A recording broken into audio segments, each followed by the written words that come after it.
Welcome again, Maxim here, and in this video I will show you what has been added and changed in the Angels of the Zariman update.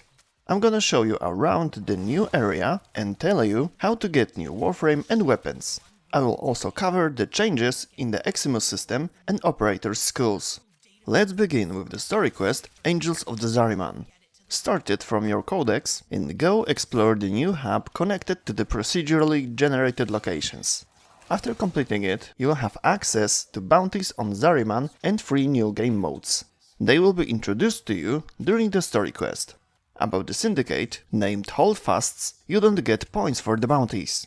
Instead, you will be rewarded with some objects, which you can also find during the bounties. They can be exchanged for standing points.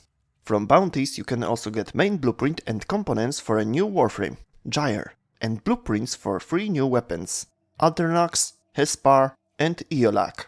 On the Zariman's hub, Chryselev, you will also find vendor who's selling new Arcanes for warframes, amps, operators, primary and secondary weapons. But also something very new, evolving weapons. Buy a blueprint for standing points, build it in the foundry, and equip it. Then you will be able to complete some tasks during missions that allow you to perform evolution on that weapon. It will add new functionality and change it visually. Here you can also meet an NPC that provides services of exchanging items for standing. The last NPC is selling decorations for Dormy Zone, personal quarters on the Zariman, which you will gain access to after the story quest. Zariman itself will be once occupied by Greniers and once by the Corpus. This is the new Cephalon that grants objects redeemable for syndicate points. To get such object, you need to find somewhere on a map an artifact and bring it back to the station. To make it easier, use something to quickly clear the map from containers. Personally, I recommend Zaku with a good range and efficiency. The new Zariman opponents can be quite challenging at the beginning.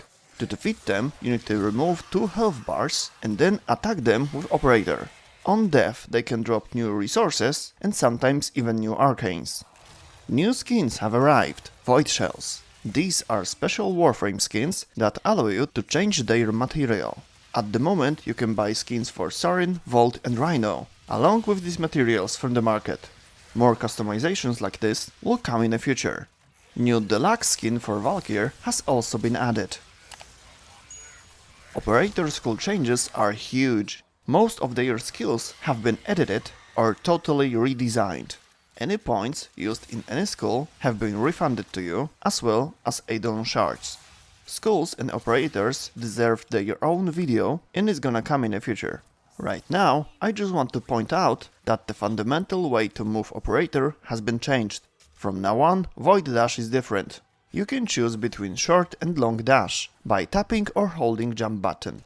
Also, actions performed by using Void Blast and Void Dash have been changed into operator abilities. Now you need to use skill buttons to use them, like in Warframe. The operator customization scene and game options has been visually changed. A special system for recruiting clans has been added. Players without a clan can check advertisements written by them. Eximus rework is another big thing in this update.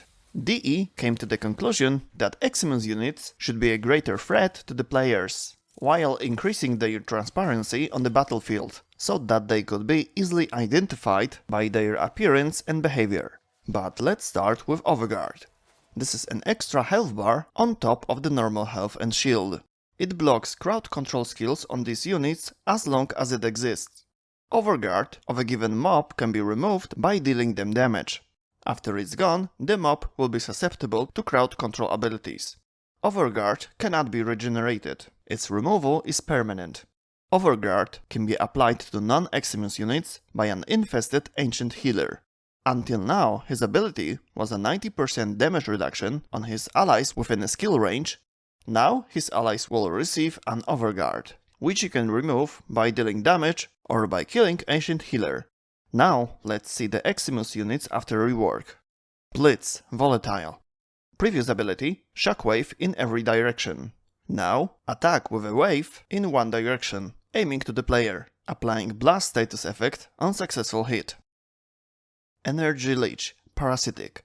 Previously, consumed player's energy with an ability range. Now, creates a clearly visible bubble that expands after a while, explodes, and drains the energy of the players that are inside. Arson, Caustic. Previously, a flaming shockwave that knocked down players with a possible fire status effect. Now it looks similar, deals greater damage, plus the fire status is guaranteed. These effects can be avoided by rolling towards the enemy during his attack. Guardian creates shields around him and his allies within ability range. Shields provide damage reduction. To eliminate him, you have to shoot gaps between the shields. They are resistant to area attacks. Arctic, Frozen. These Eximus units remains the same as before, except for the added overguard. Lich, Sanguine. Previously stealing life from warframes when he was wounded, now acts much like an energy leech, imploding areas that steal life from players if caught inside. Venomous. Previously, these units created a toxic area around them. Now they surround themselves with a toxic cloud when alarmed, charge at players and apply toxic status on them. Only melee units can become such Eximus. Shock, Bioelectric. Previously aerial electrical damage over time, currently surrounded by electric spheres that can be fired at the player and deal electric damage and status. From now on, the scaling of the Eximus units in time is different. Enemies will be more demanding. Scaling of their health, shield and armor will change, but at the same time you will get better rewards from them. More credits and endo. On sortie, there will be 50% less Eximus in Eximus strongholds. Warden Eximus units in rescue missions are not changed much to not make rescue missions more difficult. In addition, Eximus dev squads hunting players due to the bad relations with a syndicate are reduced. Previously, there were 5 to 15, depending on RNG and syndicate rank. Now it will be 3 to 7 units. Eximus units on Arcwing missions will not receive overguard.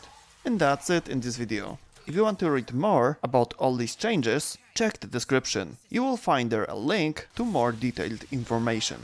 If you have any questions, please type them in the comment section or visit one of my streams. Link in the description. See you next time. Bye.